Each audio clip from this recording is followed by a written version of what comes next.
Shark Media.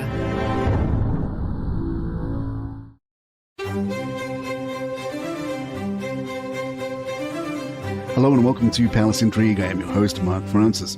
In the Standard, Tanya Gold asks, so just how did Meghan Markle, Duchess of Sussex, become the most hated woman in the world? Tanya writes, when I think of Meghan, I think before she was an actress, she was a calligrapher, which is a search for beauty, for perfection in the mundane.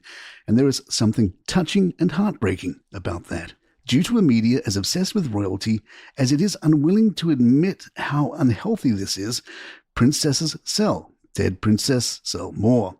Meghan is now an archetype, a thing existing to be projected onto and controlled. This is the royal fate. You can buy a Prince William doll on Amazon, or an Elizabeth II puzzle. They are toys, and if they don't want to go mad, they must know they are toys. The show is silly and sad. There are many scenes of very thin women eating and praising each other.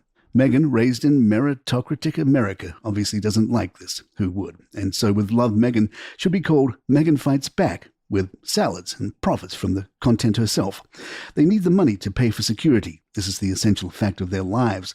But she doesn't have the confidence to be this honest. And that is the most irritating thing about her.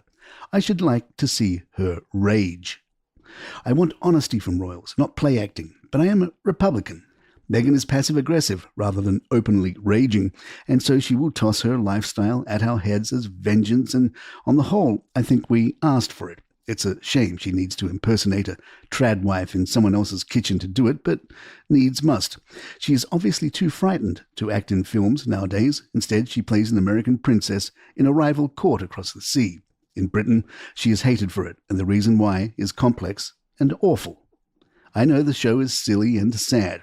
There are many scenes of very thin women eating and praising each other as in a support group. But I also know that Meghan won't be judged on the merits of it, which are essentially, it is pretty. She makes a balloon arch for a children's birthday party that no children attend. Meghan is silly. I don't trust any feminist with an Hermes blanket, but she is no sillier than any other Californian actress with a rich husband and a taste for the lifestyle arts as a substitute for real culture.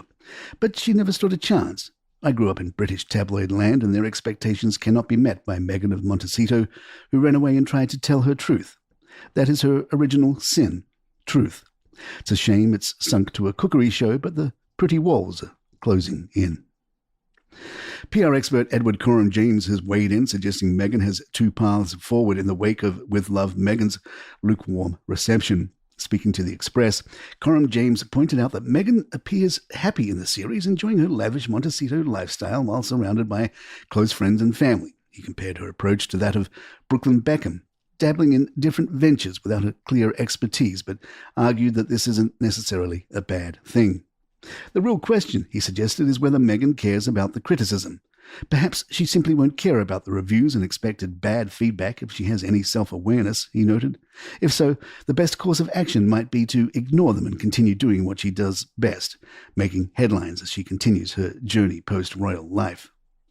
Royal expert Richard Fitzwilliams, meanwhile, has suggested a few changes for the upcoming second season of With Love Meghan, which reportedly was already filmed, but may be being re-edited given the feedback to the first season.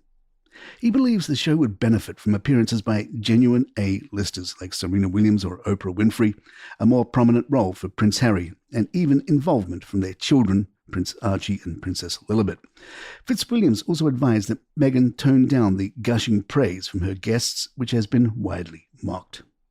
An op-ed in Essence explains, Meghan Markle's new show is not for you. Victoria Amwarogi writes, I like how carefree she seems. It's been a while since Meghan was consistently in the public eye, and when she was, she had an experience none of us can connect to or even imagine. She was a member of the royal family attempting to have an impact while carrying out official duties in the UK and internationally and representing a new chapter, one that was supposed to be a better mirror, a more diverse society for the royals, but she was miserable.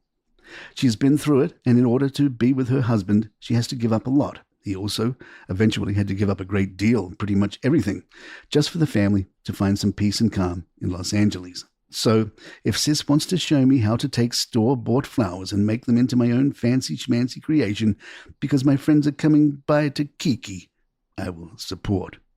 Palace Intrigue will be right back. Meghan Markle's former friend, PR guru Nick Eade, has shed light on her life before meeting Prince Harry, revealing that she once explored acting opportunities in the UK, including the possibility of performing on the West End. Speaking on Hello's A Right Royal podcast, Eade suggested that Meghan's career could have taken a very different path had she not met Harry, even hinting that she was once advised to consider pantomime roles. Eade recalled, "We actually became pretty good friends. We spent a lot of time together. She asked me to find her an agent. At the time, she was going to be on Suits. She had 3 or 4 months where she could kind of do what she wanted to do. She'd seen other celebrities go into the West End and offer them a short run, so she wanted to do that. So I took her around to see some agents. I won't name the agent who we took her to, but he was very pompous, and he turned around to her and he said, I can't really imagine you on the West End stage, but do you know David Hasselhoff?" And she was like, "Yeah, I know David Hasselhoff. Well, he makes a lot of money in pantomime, and I can see you in pantomime." Eade admittedly said they eventually lost touch, joking, "I got the Piers Morgan treatment in the end." In The Telegraph, Alison Pearson writes, "I hate to think what the late Queen would have made of with Love Meghan. The Sussexes were explicitly told not to exploit their royal titles, but ambitious Meghan couldn't care less. Some may wince at the cutesy title, but I guess you can see why they rejected the more obvious alternatives. Rich women with too much time on her hands, or Marie Antoinette 2.0. There is a definite Last Queen of France vibe about this series, in which the Duchess of Sussex floats about in miles of designer white linen, affecting a longing for the simple homespun life. Plus peasants to launder the white linen, clearly. No flock of perfumed sheep with individual name tags in Meghan's trademark calligraphy so far, but give her time. Is it as bad as we feared? Oh, far worse than that, dear reader, but at least it has the makings of an accidental comedy classic.